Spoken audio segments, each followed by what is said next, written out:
madalla mun gode Firdausu Musa dan tsoho da kawo labaran namu. To a cikin shirin namu na gaba muna da labaran nishadi. A labaran nishadi za ku ji cewa jaruma Hadiza Gabon ta gina sabon masallaci saboda Allah. Ai sauraro lafiya.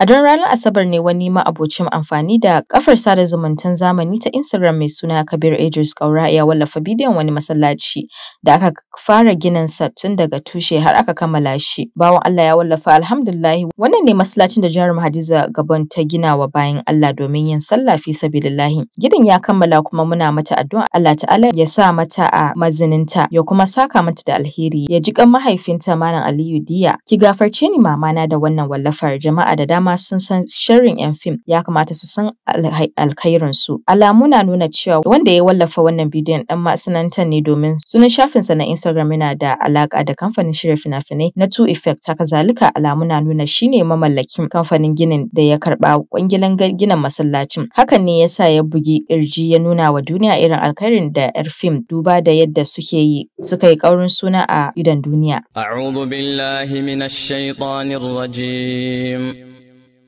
بسم الله الرحمن الرحيم الحمد لله رب العالمين الرحمن الرحيم مالك يوم الدين إياك نعبد وإياك نستعين اهدنا الصراط المستقيم صراط الذين أنعمت عليهم غير المغضوب عليهم ولا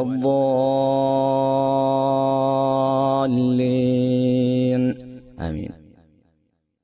إن في خلق السماوات والأرض واختلاف الليل والنهار لآيات لأولي الألباب الذين